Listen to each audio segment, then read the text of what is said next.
umetna inteligenca je lahko nekaj največjega, kar se nam je zgodilo kot človeštvu. Ampak lahko je tudi zadnja. Dobrodošli na podcastu Nove univerze, podcastu, ki nosi naslov Začuti novo univerzo.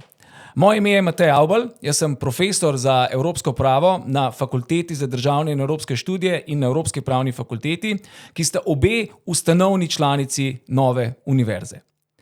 Marsikdo bi in bo v poplavi teh podcastov, ki smo jih danes deležni, se vprašal, zakaj še en univerzitetni podcast.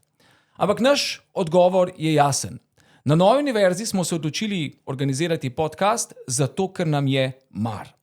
Zakaj pa nam je mar? Na Novi univerzi smo prepričani, da se kot akademska ustanova ne smemo in ne moremo zapreti v svoj slonokoščeni stolp, temveč moramo svoje znanje, svoj znanstveni potencial, svojo strokovnost deliti tudi širšo množico ljudi. Ne samo z našimi študenti in alumni, temveč tudi z družbo, politično skupnostjo kot celoto, slišati se mora naš glas. In prav to bomo počeli v podcastu Nove univerze, kjer bomo predstavljali naše fakultete, naše profesorje, naše programe, naše predmete, naše študente, naše alumne in naše zunanje strokovne sodelavce, s katerimi zelo tesno vselej sodelujemo.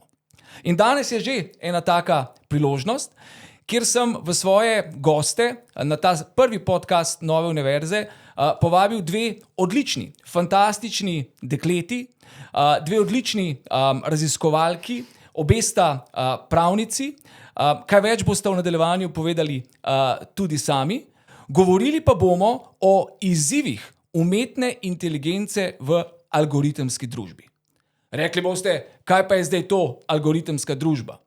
Mogoče zelo na kratko, algoritemska družba označuje sodobno stanje zadev, v katerih umetna inteligenca, nahranjena z digitalnimi podatki, ustvarja za nas novo stvarnost, novo realnost na način, da jo poganjajo algoritmi. In marsikdo se veseli tega novega stanja zadev, v katerem smo se našli. Številni pravijo, da bo umetna inteligenca prinesla čase, kot jih človeštvo še ni doživelo v najboljšem smislu. Spet drugi pa so prepričani, da se nam obeta prava kataklizma, neke vrste distopičen scenarij, kjer bo konec človeka, kot smo ga poznali. Zdaj, kaj je resnica? Kje smo pravzaprav? Na Novi univerzi smo prepričani, da je najbrž resnica nekje vmes. In to skušamo tudi ugotavljati skozi naše akademske, strokovne, raziskovalne procese. Smo med prvimi v Sloveniji, ki smo uvedli predmet pravo in umetna inteligenca in trenutno tudi v raziskovalnem projektu, ki ga financira Slovenska agencija za raziskovanje in inovacije, tudi preučujemo, kakšno je razmerje med konstitucionalizmom, ustavnostjo in umetno inteligenco. Toliko o ozadju našega današnjega druženja.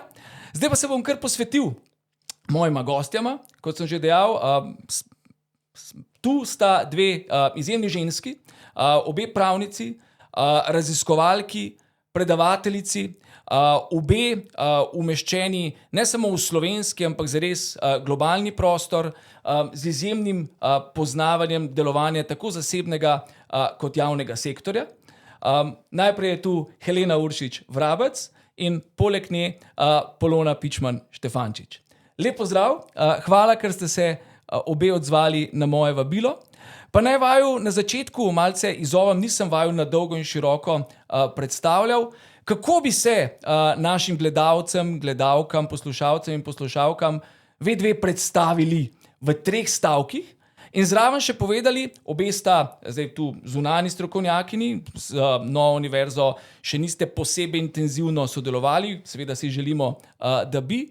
Kako vi dve čutite Novo univerzo? Helena. Ja, najlepša hvala za to krasno predstavitev, hvala za povabilo na podcast. Meni se mi zdi ta trenutek v času, torej ta vstop v dobo umetne inteligence, res izjemen, v bistvu izjemna priložnost za Novo univerzo, da se odpre in tehnologiji in globalni družbi in da res prodre znotraj Slovenije in v Evropi. Tukaj sem zares hvaležna, da imam priložnost sodelovati. Upam, da bomo ustvarili kakšne zanimive projekte, spisali v bistvu prihodnost umetne inteligence za Slovenijo. To je zelo pomembna tema, kjer se resnično stvari dogajajo, kjer je neka prelomnica. In svojega osebnega stališča, če se tudi malo predstavim, lahko rečem, da sem leta nazaj vedno bila tista, ki je bila strokovnjakinja za zasebnost. Moja nekako karierna pot in tudi strokovna akademska pot se je začela z GDPR-jem, s pravom varstva zasebnosti in osebnih podatkov. Danes, ne, in to predvsem od leta 2023 naprej, pa se je moj profil kar nekako spremenil in postajam zdaj vedno bolj tudi pravnica za AI. V bistvu v Ameriki imamo izraz AI lawyer. In to se mi zdi, da je kar zanimiv opis tega, kako se v bistvu tudi pravniki spreminjamo in ni več poti nazaj. Tukaj smo in moramo res nekako izkoristiti priložnost. Omenila si Ameriko. Zdaj naši gledalci in poslušalci in poslušalke ne vedo, da pravzaprav imamo nek poseben privilegij, da smo te imeli zadnje 2 meseca tu na Novi univerzi, direktno iz New Yorka in še prej iz Silicijeve doline. Kaj si počela zadnje 2 meseca tu, če še to morda malce razkriješ? Bila sem na izmenjavi, v bistvu na gostovanju na Novi univerzi kot raziskovalka, ki je aktivna še vedno na Nizozemskem in v Ameriki in seveda sem tudi delujem kot pravnica v zasebnem sektorju, delam za eno tehnološko podjetje. Tukaj smo sodelovali, pripravljali en zelo zanimiv magistrski program, ki upam, da se bo uresničil v prihodnjih letih. Skupaj s tabo pripravljava tudi en članek prav z področja umetne inteligence, razmišljamo, kako se stvari spreminjajo z vidika GDPR, kako to vpliva na temeljna načela prava. Res take teme, ki mislim, da jih je zdaj potrebno nasloviti. Tako da sem imela 2 meseca priložnost uživati in delovati in biti intelektualno izvana nekako v čudoviti Ljubljani. Tako da sem res hvaležna za priložnost Novi univerzi in skladu. To je bila odlična izkušnja zame. Polona, kaj pa ti? Zdaj, če bi želel tebe predstaviti, bi potrebovali cel čas tega podcasta. Zato sem zaupal to vlogo tebi, da predstaviš svoj background. To je res, ampak če se smeva vrniti na uvodno misel, Nova univerza, tisti, ki to poslušate, studio je krasen, očitno imate posluh za trenutni čas in sem zelo vesela, da imam priložnost ta studio videti. Sem prav razumela, da je to prvi podcast? To prvi podcast. Izjemno. Icebreaker. Icebreaker, izjemno, najlepša hvala. Hvala, da si se spomnil na naja, na obe. Jaz imam, moj CV je tako, bom začela druge. Pred dobrih 20 sem šla v okviru po magisteriju že kot Fulbrightova štipendistka v Ameriko. To je bilo še pred časom interneta, toliko daleč nazaj. Sem šla v Ameriko kot Fulbrightova štipendistka, povabili so me glede na moje članke in kompetence in takrat sem tudi že diplomirala na Akademiji za glasbo kot flavtistka. Skratka, po vseh tistih specifikacijah bi morala biti stara nekje od 50. In so me povabili, jaz sem bila ful vesela, ker sem lahko pisala v bistvu za elektronsko demokracijo, načrt elektronske demokracije za Združene države Amerike. Bil je projekt, tam so sodelovali vsi profesori, ki smo se mi učili iz knjig, spet pred internetom. In ko sem prišla tja, so se zelo prijazno z mano pogovarjali. In po tako v 1,5 ure so rekli, kdaj pa pride doktor Polona. In sem rekla, to bi bila jaz. In oni so rekli, doktor Polona je vendar moški, tako kot Andreja, kaj ne, italijansko. In sem rekla, to sem jaz. Tako da hočem reči, že pri 20 nekaj letih je bil moj CV pač zato, ker delam toliko stvari hkrati zelo poln. In pravzaprav sem imela to srečo, zlasti za pravnike, da sem zelo, zelo hitro padla v IT. Zaradi ljubezni, ker sem se zaljubila v nekoga, kjer je cela družina in če sem želela razumeti, kaj se pri večeri pogovarjajo, sem morala pač new language skills razviti.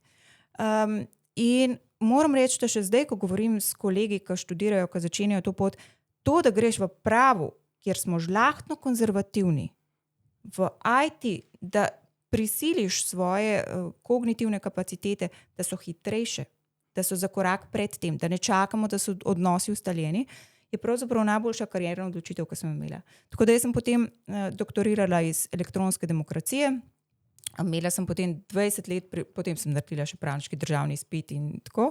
Bila sem ataše za Latinsko Ameriko, spet, mislim, čist premlada, ampak tako je pač bilo. In potem sem bila 20 let v največji svetovni svetovalni hiši z področja IT-ja in poslovnih procesov. Se pravi, pod črto, ti si v bistvu poosebljenje tega prehoda iz analogne v digitalno družbo. Ampak, če te zdaj vprašam, ne? Govorila si 20 let nazaj. Takrat smo govorili o internetu, to je bila doba interneta, omenjala si e-demokracijo. Potem pa, ko se tehnologija spremenja, se spreminjajo tudi izrazi, ki jih uporabljamo. Spreminja se jezik, ki ga uporabljamo. In zdaj ves čas poslušamo o digitalizaciji, poslušamo o umetni inteligenci, poslušamo o algoritmih. Ogromen del populacije temu zelo težko sledi. Tudi študenti temu težko sledijo. Mlajši lažje kot starejši. Ampak tisto, kar nas zanima, ker vendarle podcast je vendarle tudi nekoliko bolj poljuben medij in želimo tudi širši javnosti predstaviti, pa kaj se nam pravzaprav dogaja? Kaj pa je zdaj to digitalizacija, umetna inteligenca, algoritemska družba? A je to, kot nekateri pravijo, zgolj en tak hype? Torej, business hype, ne, da se neka podjetja so zdaj naredila neko zgodbo, ChatGPT vsi poznamo, da se tja noter zdaj splača investirati, prek svojih telefonov nalagamo svoje novce, ki smo jih težko zaslužili, ogromne korporacije bazirajo na milijardah, na koncu pa tega ne bodo dostavili, torej živimo v nekem hypu, v nekem napihnenem balonu, ali pa res se naša družba v temelju preobrazlja, da živimo to neko paradigmatično spremembo. Kaj bi ti rekla na podlagi tega spena, ki si ga opisala? Matej, to je $1 million question. Jaz sem pristranska, tudi zdaj to, kar počnem, da dam disclaimer, vsa stališča so izključno in samo moja in ne stališča mojega delodajalca, ampak imam to pozicijo, da pravzaprav pripravljamo strategijo za naslednjih 5 let za področje umetne inteligence. Ja. No in tam pripravljamo digitalno prihodnost. Preobrazbo. Ampak tam pripravljamo prav zdaj strategijo za naslednjih 5 let za nacionalni program za umetno inteligenco. Kar pomeni, da rabiš strašanski uvid, kaj se bo zgodilo in vsa ta vprašanja, ki si jih naštel, so popolnoma na mestu. Ampak če mene vprašaš s tem, da po vsem, kar smo rekli, zagotovo sem pristranska, pa zagotovo sem bolj upeta in bolj čutim te spremembe. Digitalizacija je del zgodbe, ampak to je že 20 let. Ko sem rekla internetne, 20 let je te stvari, prehod iz analognega v digitalno, upeljevanje digitalnih rešitev. To je proces, ki se dogaja in pravzaprav, ki ga moramo narediti, ker je del razvoja družbe. Medtem ko umetna inteligenca in algoritmi so pa transformativni. In tukaj čutim zato, recimo, tudi v svoj kognitivni napor in akademsko razmišljanje in energijo, ki jo imam, poskušam ostati pred tem krvom, pred hypom, ker je tako drugače. Pa če dam eno misel, s katero ponavadi predavam, so me že v Gartnerju pošiljali, s tem 5 let nazaj. 2016 je Stephen Hawking rekel, ker gre tako hitro, da imamo v pogled, to je bilo pred leti, tako daleč nazaj. Rekel, umetna inteligenca je lahko nekaj največjega, kar se nam je zgodilo kot človeštvu. Ampak lahko je tudi zadnja. In tukaj se mi zdi, zato sem zelo vesela tega povabila, ker tukaj bomo morali kot družba se strašansko veliko o tem pogovarjati. Točno, in mi se bomo. In do tega še pridemo. Helena, jaz bi tebe vprašal, tvoje mnenje iz biznis sektorja, v katerem deluješ v Združenih državah Amerike. Imamo torej opravka z napihnjenim balonom, veliko ustvarjenih tudi umetno pričakovanj, ki privabljajo investitorje, ali gre za res, da se dejansko z novimi tehnologijami spreminjajo poslovni modeli, olajšuje v temeljnem, v kvalitativnem poslovanje spletnih platform, torej da se nam dogaja na poslovnem področju nekaj povsem novega, kar bo neizbežno plusknilo potem tudi v družbo kot celoto, bodi si na pozitiven, bodi si na negativen način. Jaz bi se tukaj navezala na Polono. Mislim, da smo res priča eni transformaciji iz tehničnega in poslovnega vidika. iz tehničnega mi v mislih ostala, so mi v mislih ostale besede Billa Gatesa, ki je rekel, umetna inteligenca, ta ChatGPT, ko je videl on demo, in demoti so take predstavitve softverja, ki so zelo pogoste v ameriški Silicijevi dolini. Ne? Tudi moji kolegi, ki imajo svoje startupe, vedno se pripravljajo demoti. Se spomnim, ko sem bila na Palantirju, smo delali demote in to je tista predstavitev novega produkta investitorjem. In ko je Bill Gates videl ChatGPT, je rekel, evo, to je res transformativno, podobno kot je bilo ta grafični vmesnik, v bistvu rojstvo osebnega računalnika. Ne. Tako da to je ponovno res ena taka prelomnica, se strinjam. Ampak po drugi strani, ne, zdaj, ko gledam skozi oči pravnika in tudi, ko vidim napake, ki se dogajajo, ko vidim težave, s katerimi se soočamo, sem nekoliko skeptična. Ne.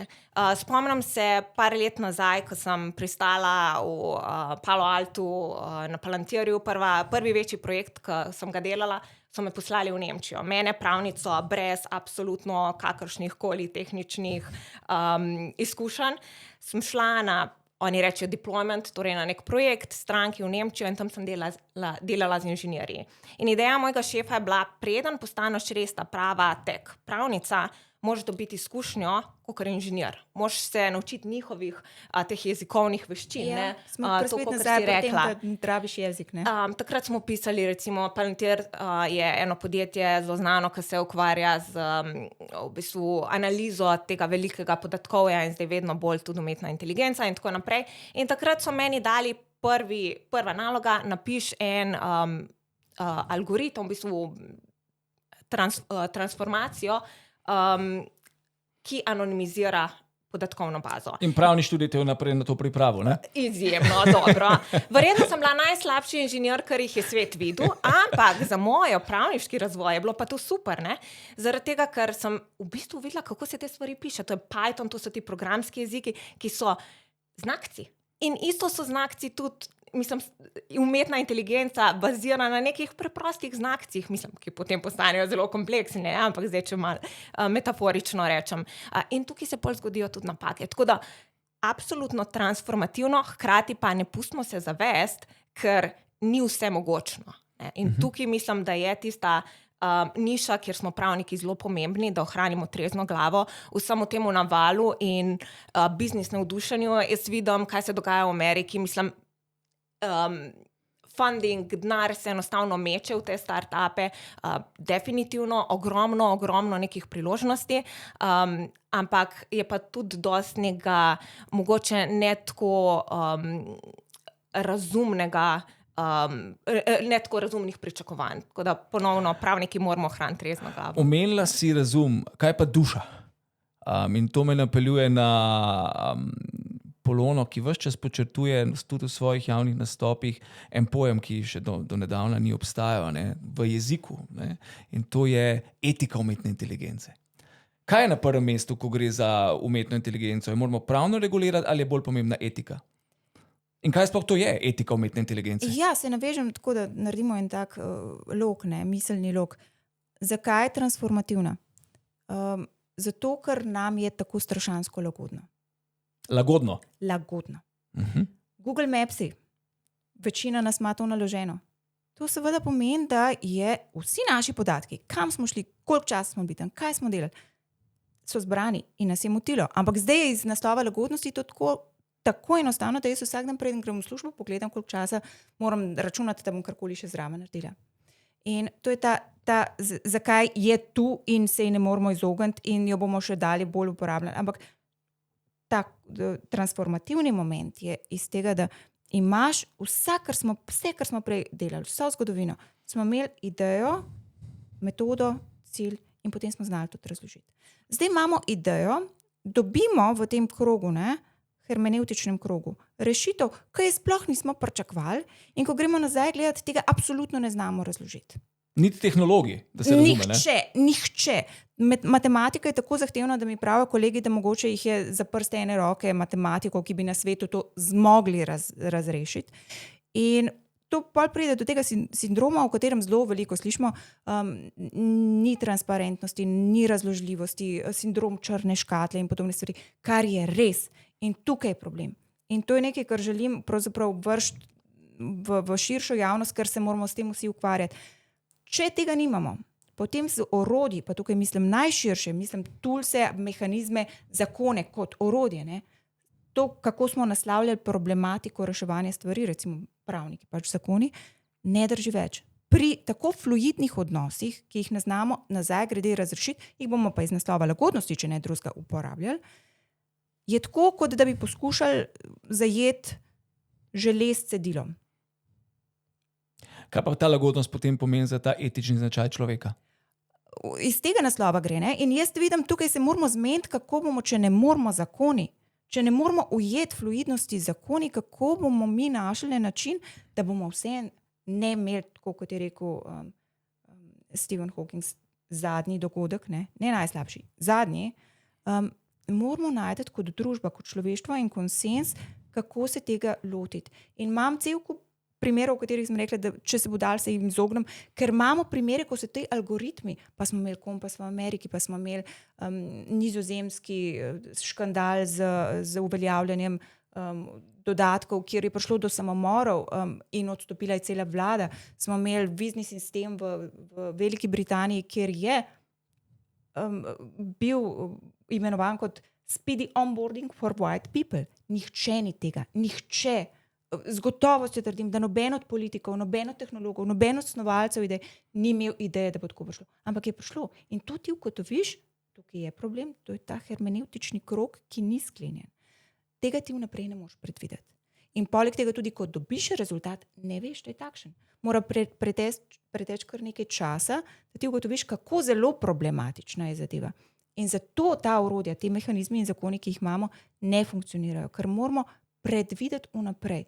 In jaz pravzaprav razen etike, pa etike umetne inteligence, ki jo zdaj govorim že nekaj časa, pa nisem samo jaz, 14 dni nazaj je boter umetne inteligence, Hinton je rekel, da pravzaprav ni govoril o tehnologiji, se predstavljate. Nekdo, ki je razvil, ni govoril o tehnologiji, govoril je o tem, kako pripraviti umetno inteligenco do tega, da bo z nami delala kot starš z otrokom. In zato je ta del. In tukaj več, ko se bomo pogovarjali, več, ko bomo razmišljali, več glav več ve, ampak to je naša, še sploh kot pravnikov, bistvena naloga, ker sicer alternativa, tako kot je rekla Helena, ni svetla. Dobro, se pravi, spremembe so resnične, dogajajo se tukaj in zdaj, transformacija je velika, je kvalitativna, orodja, s katerimi razpolagamo, v bistvu ne dajo odgovorov na vsa vprašanja, ki se nam postavljajo. Že prej sem se hecal, da pravni študij, tisti klasičen, ne, na hermeneutičnem krogu, utemeljen hier und her wandern des Blickes in tako naprej, nas ne opolnomoči za vse to, kar nas čaka. Torej, bo treba na tem področju delati tako na akademskem in na vseh ostalih področjih. Vsaka plat, vsaka nova tehnološka plat, vsaka tehnološka zgodba ima dve plati medalji. Ena je ta negativna, skrb zbujajoča, o kateri ste obe malo nakazali. Bi pa vendarle, ker ne želim zveneti samo črno, želel slišati še, kakšne poslovne priložnosti pa je umetna inteligenca, recimo na konkretnih primerih, na katerih si ti delala, pa še delaš, Helena, odprla. Ja, jaz sem v Ameriki prek moje službe, ki je nekako vključevala različna podjetja v Silicijevi dolini, prišel v stik z enimi res takimi super zanimivimi in futurističnimi skoraj primeri uporabe umetne inteligence. Moja vloga seveda v teh podjetjih je, da kot pravnica razmišljam naprej, in tukaj se bi mogoče tudi navezala na kar je Polona rekla in kar si ti rekel, ne, pravni študij nas ne dovolj dobro pripravi za te pravniške izzive, potem, ko imamo inženirje, ki ti prinesejo njihov projekt in ga moraš nekako pravno vrednotiti, ne. Kar delamo in o čemer razmišljamo zdaj na Novi univerzi je, da bi v bodoči pravni študij vnesli neke praktikume, neke bolj konkretne praktične izkušnje. Jaz moram reči, da nažalost tega pri mojem dodiplomskem študiju nisem bila deležna, vsaj ne v taki meri, kot bi želela. Sem to videla pol v tujini, se mi zdi super in nekaj, kar bi mogli nujno prenesti tudi v Slovenijo, recimo case study, konkretni primeri, ne vem, nova aplikacija, na kateri lahko študenti delajo, ne. In tukaj pol sem še ena odgovor oziroma navezava na Polono, je pol tudi tisti Venn diagram med etiko in pravom, ne, ker vedno etika in pravo sta povezana in so neki mehanizmi vseeno v pravu, ki obstajajo, ki nekako imajo v sebi to idejo etike, recimo regulatorni ti peskovniki ali pa neki ocene rizika in tako naprej, kjer se ta vprašanja etična in pravna nekako prepletajo in kjer imamo možnosti potem pravniki, ne vse te izjemne projekte, ki prinašajo veliko razvoja, nekako vrednotiti že naprej. Zdaj, kar se tiče res zanimivih stvari, ki sem jih videla v Ameriki, kakor sem že rekla, sem delala za Palantir Technologies, to je eno podjetje, ki se že leta in leta ukvarja z velikim podatkovjem, že preden je bila ta debata o umetni inteligenci. Mi smo delali izjemno zanimive zadeve, recimo v času covida smo celo Ameriko pripravili program za celotno Ameriko, da je distribuirala ta cepiva, to je bil ogromen projekt in prav s tem big data programom smo nekako uspeli videti, kje cepiva manjkajo, hitro jih prenesti na določeno lokacijo in tako naprej. Zdaj podjetje, za katerega trenutno delam, Instacart, to je gig economy, predstavljate si Uber in DoorDash in podobna podjetja in tukaj se zdaj ogromno govori o nekih agentic AI, ne, torej agenti umetne inteligence, ki bi, recimo en primer, ki ga jaz imam zelo rada, je kot mama, ne, iščem komfort v tem, kar mi ponuja umetna inteligenca.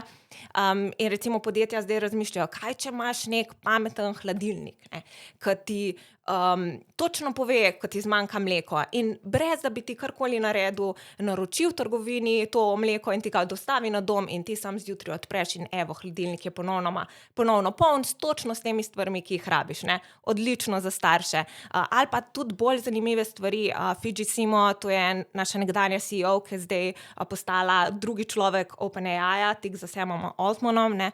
Ona je zelo navdušena nad tem, kaj umetna inteligenca lahko naredi na razvoju zdravil. Farmacevtska podjetja v Ameriki se izjemno dosti ukvarjajo zdaj z možnostjo uporabe umetne inteligence na področju razvoja teh genetskih zdravil in tako naprej. In ena zgodba, ki me je res navdahnila in je Fidži pred kratkim delila na socialnih teh omrežjih, je o eni gospe, ki je obolela za rakom, ne, in je iskala informacije povsod in prek sodelovanja nekako s ChatGPT-jem je prišla do pravih informacij o boljšem razumevanju diagnoze, boljšem nekako zoperstavljanju bolezni. Gotovo so tudi riziki, gotovo je treba, ne, with a grain of salt, vse te stvari sprejemati, ampak potencial je, da nam omogoči boljše življenje in mislim, da to je, kar umetna inteligenca konec koncev naj bi prinesla, ne. Helena je zdaj dala toliko iztočnic, ki so bile izjemne. Ja, a lahko dam tak umbrella nad to. Kot mama, ki ima bolnega otroka, kaj si ta mama želi? A si želi zdravnika, ki ne uporablja umetne inteligence, ali si želi zdravnika, ki uporablja umetno inteligenco? Ta mama si želi zdravega otroka.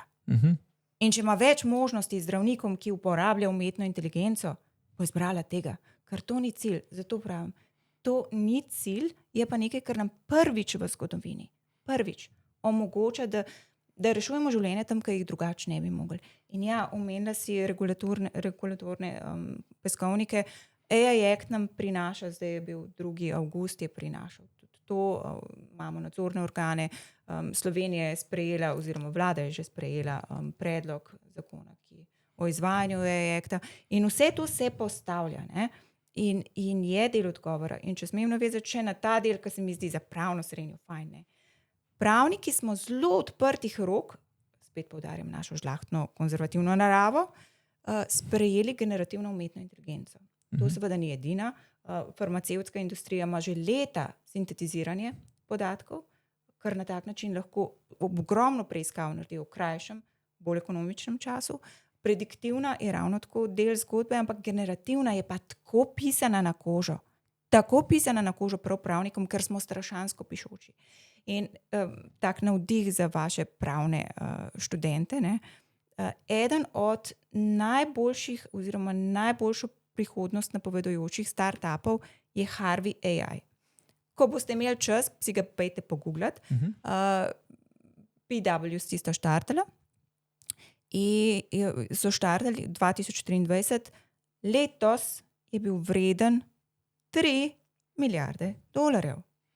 In v februarju so ga napovedali, če hočete svojo kariero na karkoli staviti kot investicija za startup, je Harvey AI. Nimam nobene povezave s tem. Ampak gre za izkoristek potencialov, ki ga imamo, ki so ga pravniki kontraintuitivno, no, ker mi nimamo radi teh hitrih sprememb, zelo hitro zagrabili in ga tudi monetarizirali. Tako da, če ima kdo v Sloveniji, no, kakšne interese, je tole lahko tudi zelo lukrativna luknja. Dobro, zdaj smo se malo premikali. Obe imate ameriško izkušnjo, ti si še vedno tam, ti si tudi Polona govorila o regulaciji, kjer je Evropska unija naredila kar nekaj korakov naprej. Pa dajmo malo globalno zgodbo pogledati. Tukaj je slika zelo pisana. Odvisno, kako jo pogledaš. Lahko je tudi črno-bela. Marsikdo gleda črno-belo in pravi, ja, to je tudi neke vrste hec, neslana šala, v kateri je malo resnice. Pravijo, torej Amerika pa Kitajska inovirata, Kitajska tudi malo ukrade, Evropska unija pa regulira. In da gre na ta način v bistvu ta nov tehnološki preboj, ta nova tehnološka revolucija nekako mimo Evrope, ki jo skuša loviti za rep z regulatornimi ukrepi. Slovenija kot del te Evropske unije temu sledi. Zdaj, kaj je res in kaj ni? Je res tako črno-belo, da Evropa tukaj zaostaja in da ne more več ujeti ZDA in Kitajske, ali pa sploh kitajski DeepSeek, ta primer kaže na to, da lahko z mnogo manj sredstvi dosežemo tudi marsikaj, kar se nam recimo v Evropi, zlasti v odsotnosti tega velikega skupnega kapitalskega trga, prej ni zdelo mogoče. Res je, Evropska unija, Ja. je kot regulator absolutno prvak. In tukaj se lahko strinjamo in lahko si rečemo, ker ves čas tehtamo, cel svet tehta. Med tem, kako narediti inovacije tako, da jih podpreš in hkrati, da jih reguliraš toliko, da ne bo rezultat hedonizem. Ne hedonizem, ludizem. To je del dileme. Neke vrste hedonizem, ne?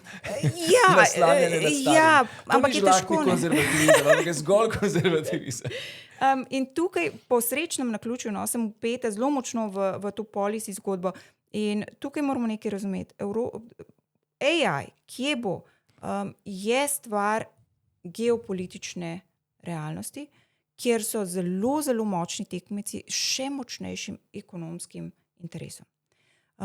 Samo letos smo slišali v Združenih državah Amerike 500 milijard. Jaz ne vem, si kdo lahko to predstavlja, jaz si ne. Milijon si. Ampak govorimo o popolnoma novem redu nepredstavljivih resursov, ki se zlivajo, tako kot je rekla Helena, ki se zlivajo v AI, v startupe. Macron je odgovoril na AI summitu februarja 100 milijoni. Evropska unija je mičkeno kasneje odgovorila z enim zelo dobrim programom AI Continent, to se pravi kontinent umetne inteligence, ki je zelo dobro zasnovan, kako lahko Evropa pride z 200 milijardami. Ravno zdaj sem brala za Južno Korejo, je napovedala tudi 80 milijard. To so ogromni zneski, Kitajska poroča, kolikor poroča, ampak je primerljivo. Te interesi, kdor bo zmagal v AI tekmi, bo zmagal v svetu.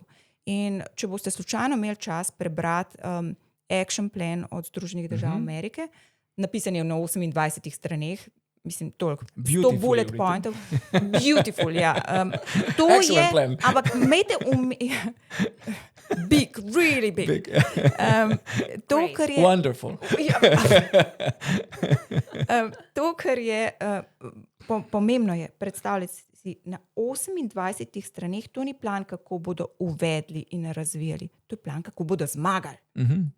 Popolnoma nobene dileme, ni tudi izrazoslovje, ki ga uporabljajo, je naši zavezniki. Mislim, to so taki zelo bojna poimenovanja, bojna nomenklatura. Oni so že v vojni za premoč. In to tudi izvajajo. kdor bo tukaj zmagal, bo zmagal kjerkoli. In zato se mi zdi pomembno, ja, EU regulira in smo prvaki v regulaciji in v bistvu je tukaj tudi naša strateška prednost. To ni nujno slabo. Je pa res, da potrebujemo tudi tistih 200 milijard investicij, zato da lahko razvijemo svoje potencijale. Helena, te kaj vabijo na ekonomske trge Evropske unije s tvojim znanjem? Jaz se drugače strinjam. Zaenkrat ne bom odgovorila. Pustimo to odprto. Se pa strinjam. Prevedem, ni še rekla ja. Se strinjam, da je Evropa definitivno vodilna v regulaciji, se pa ne strinjam s tistimi, ki govorijo zgolj zaradi regulacije je Evropa nazaj. Po mojem mnenju to ni res. Druge stvari so, ki so verjetno bolj odločilne. Saj konec koncev tudi Evropa ima inovacije, Mistral AI, primerljiv nekako s temi ChatGPT, Claude, Grok in tako naprej. Jaz mislim, da sama regulacija lahko tudi spodbuja na nek način inovativnost. In se mi zdi zgovoren primer je ena stvar, ki v praksi ogromno delam, kalifornijski zakon o zasebnosti, ta CCPA, CPRA. To je v bistvu GDPR kopija z določenimi ameriškimi posebnostmi, ampak je zelo strog, ogromno obveznosti za podjetja. Noben se zaradi tega ni izselil iz Kalifornije. Ja, podjetja grejo ven iz Kalifornije, zdaj popularno v Ameriki, da recimo iz Silicijeve doline, če nisi nekako, če se ne strinjaš s to miselnostjo Googla in Mete in tako naprej, greš recimo v Denver, Colorado in tako, Palantir se je preselil v svoje headquarters, ampak to ni zaradi regulacije. To je zaradi drugih razlogov in mislim, da je isto velja za Evropo. Neki drugi razlogi, ki jih moramo razumeti, neka želja, se mi zdi ta drive, be hungry, kot Steve Jobs, mogoče tega nam malo primanjkuje v Evropi. Tega vidimo ogromno preveč na žrti pravic. Tako bom rekla, ko pridem v Evropo iz Amerike, se vedno čudim, kako fajn je poskrbljeno za vse, v smislu sociale in teh stvari. In ne pravim, da je to slabo, to je odlično. Ampak se moramo zavedati, da potem so recimo kakšni drugi trade-offs, ki jih sprejemamo na ta račun. Zelo kompleksna situacija, nočem iti zdaj v to politično ekonomijo in tako naprej. To je mogoče eden od razlogov, o katerih bi mogli malo bolj razmišljati. Mogoče lahko samo kratka replika, to be hungry. Ameriški program za zmago v svetu je na 28 straneh. Dajte malo pogledati, na koliko stotinah straneh imamo mi strategije napisane. Pa ne bom nič konkretno rekla, ampak to je wall of text. In ta del birokracije pravzaprav ni dober, ne koristi ničemur, ker v bistvu skriješ bistvo oziroma ga prekriješ celo, če bi ga želel izluščiti. Tako da mislim, da se Evropa ne bi predlagala, ne bi si drznila predlagati, da se odmakne od regulacije nasprotno, ampak pametno regulirati. Je pa tudi stvar mentalitete. Zdaj, zmagovalna mentaliteta, ki jo ima Amerika, pogosto prenapihnjena, ampak pogosto deluje kot self-fulfilling prophecy. Če v to verjameš, delaš, saj nekaj realiziraš. Medtem ko Evropa ima nek drug, zgodovinsko gledano, nek drug naboj, neko drugo videnje. Zdaj, ker počasi prihajamo k koncu, še zdaleč nismo vsega predebatirali, se spodobi, da pogledamo malce vnaprej. Zdaj, pri umetni inteligenciji je nemogoče karkoli napovedati, kaj sledi, ali bodo zdaj ti veliki jezikovni modeli, klepetalni roboti, ali bo to še napredovalo, ali je to že tisto, kar je, kot je zdaj malce nakazal Altman. Ampak mene bolj zanima, ne nazadnje ta podcast delamo tudi za naše študente, pa pravzaprav za vse mlade ljudi v Sloveniji, tiste, ki nas bodo gledali. Glede na to, kako dobro vedno poznate regulatorno plat, praktično plat v Sloveniji, v svetu, v primerjalno pravnem smislu. Vem, da si Helena včeraj se pogovarjala z našimi študenti, si jih malce pocukala za rokav, kaj bi pa vi študirali in tako naprej, kaj vas pa zanima naprej. Kakšen bi bil pravzaprav nasvet zdaj tem mlajšim generacijam? Kako se lotiti nove algoritemske družbe v izobraževalnem, vedoželjnem smislu, v tem, kako ne razvijajo te svoje kapacitete, intelektualne, siceršne, etične kapacitete, da bodo prosperirali v svetu, ki prihaja? Jaz sem sicer že začela s tem, ne? Če kaj predlagam, pejte čez to svojo cono nelagodja in se spoprimte z stvarmi, ki jih ne poznate. Tehnologija je, še sploh, ko govorimo o umetni inteligenci, je integralen del tega.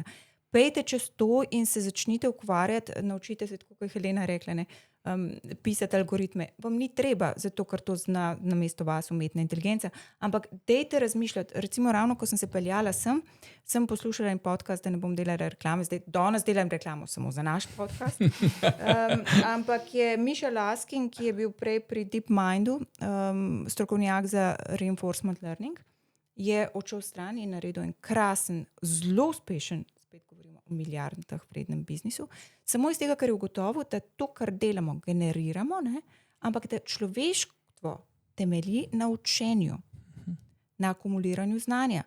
In on je ugotovil, da pa je tako zelo enostaven poslovna vizija, ne, ampak recimo Google ni prišel do tega. Kodo znamo razvijati, skratka, damo veliko podatkov, umetna inteligenca nam napiše, ampak večina podjetij kodo že ima.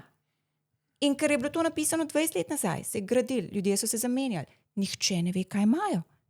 In on v bistvu je 20% našega dela, kar imamo, je, da se učimo na tistem, kar imamo, da kreiramo 80% ostalega. In on se je z reinforced learningom začel ukvarjati z umetno inteligenco samo na tem delu, da prideš v podjetje, preučiš kodo, ki jo imajo. To so te stvari. Gradite nas tem, kar je nam lastno, na človeštvo, na tisto, kar je distinktivno naše, humanity. In poglejte, kaj se dela, kako se dela, kaj rabimo, kako razmišljamo kot ljudje, kaj nas v bistvu loči od vseh ostalih, kje so naše strateške prednosti, kje si želimo, da bo svet za naše otroke, kje je boljš, kaj bi želeli imeti. Pol pa pejte, pogledajte tehnologijo, naučite se tistega, česar ne razumete in ves ta svoj pravni zalet, ki ga dobite, vsak pravnik je najbolj strasten pravnik, ki diplomira. Pol se malo umirimo. Ampak takrat imamo ta zanos in ta zanos zagrabite za nekaj, da razvijete idejo, kjer vas bo vodilo, kako bo svet lepši. In da zaključim s to mislijo o etiki umetne inteligence. Ni moja ideja, vsi govorijo o tem. Recimo Kitajska, da se navežem na ta globalni vidik. Prejšnji teden so izdali svojo strategijo pazite, Kitajska. Nimamo napačnih predsodkov in stereotipov, ker večinoma kar držijo. Ampak oni imajo ta daljnosežen pogled in oni so dali, prosim, strategijo o etiki umetne inteligence, ki je pravzaprav copy-paste UNESCO-vih priporočil za etiko umetne inteligence iz 2021. Hočem reči, da to vprašanje, ne, je tako globalno, kje želimo biti kot družba, kaj je tisto, kar človeštvo loči od vseh ostalih stvari, ki jih zmore umetna inteligenca, super umetna inteligenca. Agenti so del parih let. Če to vprašanje je tako globalno, pravzaprav potem takem nihče ne more v tej tekmi zmagati, ne? Ker slednjič gre za človeštvo. Lahko vele sile, globalni digitalni imperiji tekmujejo med seboj, ne? Ampak težko kdorkoli zmaga. Tukaj bom jaz težko bolj pametna, kot je recimo OpenAI, ampak del tega je Safe AI, ki je šel iz tega ven. Ne? In imaš v bistvu, je rekel tak, pač je šel iz OpenAI, da edina stvar, ki ga še zanima, je kako globalno zagotoviti varnost. Ker to, da ti ne moš deepfake delati, je stvar odnosa s potrošnikom in ponudnikom. To, da ti onemogočaš, ne vem, biološka orožje, da bi ga kdo lahko naredil doma, je stvar grida, ki ga znamo dati.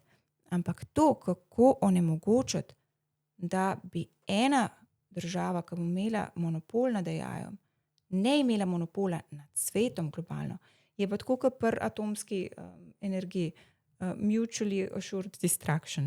Niti ne vem, če to lahko, ampak se razume, ne, zakaj. Se razume. Skratka, tvoje sporočilo v bistvu je, izkoristimo tisto, kar imamo, delajmo na tem, kar je izvorno človeško, gradimo na svoji človeškosti, humanosti in v bistvu iščimo globalne rešitve in mladi se bodo morali znajti v tem svetu in biti lačni, željni znanja, lačni znanja, uspeha po diplomi, zlasti pravniki. Dajmo poskušati biti dobri, no? To je ta etika.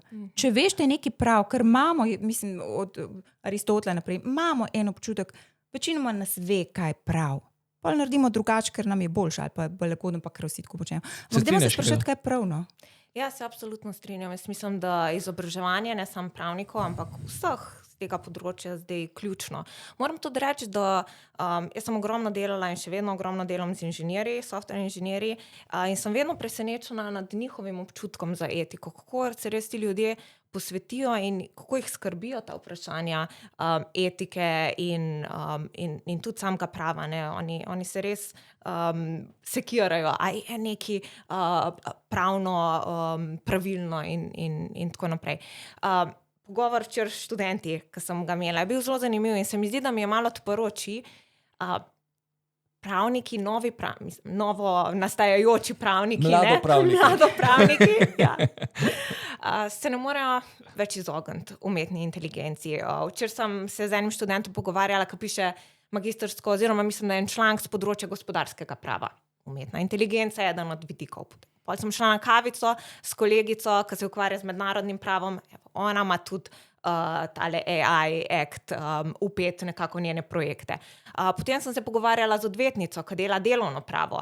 Ja, AI je vse povsod, ne. S tem se moramo soočati, mislim, da to dejstvo. Pomembno je, da se izobražujemo, da gremo iz tega naše zone komforta, out of comfort zone, ne, in poskušamo stvari, s katerimi se mogoče ne počutimo tako ne vem, zverzirani in ni ravno naša močna točka, ne, kakor ni bila moja močna točka pisanje Pythona par let nazaj v Nemčiji. Kar bi še rekla je, tudi ko smo enkrat v službi in jaz sem rada praktična, tako razmišljam in praktično in dajem rada pragmatične nasvete. In ena stvar, ki bom rekla, ki me je dosti naučila, je, ko je leta 2023 prišel ven ChatGPT, je naš legal team, in to je ekipa približno 60 ljudi, ne, imeli smo možnost sodelovati z inženirji in neko aplikacijo za uporabo pravne ekipe narediti. In jaz sem se takrat javila, ker sem imela problem pri mojem delu, dobivala sem iz strani inženirjev in biznis vodstva ogromno nekih vprašanj v povezavi z varstvom podatkov. Dosti jih je bilo podobnih, dosti jih je bilo vprašanj, ki jih ljudje samo vržejo, brez da bi jih dopolnili s potrebnimi detajli. In potem je to meni ogromno časa vzelo, da sem na vse to odgovorila, pridobila dodatne informacije in tako naprej. Kar sem potem naredila v sklopu tega projekta je, da sem sodelovala z inženirji in mi smo skupaj, ChatGPT smo uporabili kot neko osnovo, ne, in potem smo ustvarili en naš lasten interfejs in v bistvu sem ustvarila z inženirji skupaj aplikacijo, prek katere so vsi moji ti poslovni partnerji postavljali vprašanja. ChatGPT jih je pol izprašal še do konca, vsemi podvprašanji, tako da kar sem jaz dobila, je bilo tisto in še dobivam, je krasno, popolno vprašanje, na katerega lahko direkt odgovorim. Ne vedno. ChatGPT ne popoln, ampak recimo 90% nimam več tega back and forth, postavljanja vprašanj in neskončnega pogovora s poslovnimi partnerji in to mi je olajšalo delo. To smo pol tudi predstavili znotraj podjetja, vsi so bili navdušeni in jaz sem pravnica, nimam tehničnih izkušenj, ampak sem tista želja in ideja in v bistvu odprtost za pomoč, ne? Odprtost za nove ideje, odprtost in neko navdušenje nad vsem tem novim, kar nam prinaša, seveda z razumevanjem in dovoljšnim skepticizmom, se mi zdi, da je prava pot in verjetno ena možna vsaj pot naprej. To si tako lahko povedala, kot bi napisali geslo nove univerze, ne? Odprtost, sodelovanje, povezovanje v iskanju skupnih poti k znanju, resnici in boljši prihodnosti. Na začetku sem napovedal, da bomo imeli odlični sogovornici. Vidite, da se očitno nisem zlagal. Jaz sem izjemno užival v vajini družbi. Želim si, da bi ta pogovor lahko še nadaljevali, pa ga bomo ob kakšni drugi priložnosti. Res hvala, da ste si vzeli svoj čas in ste me obiskali tule v studiu na Novi univerzi na našem prvem podcastu. Lepa hvala. Hvala tebi. Ja, hvala za povabilo.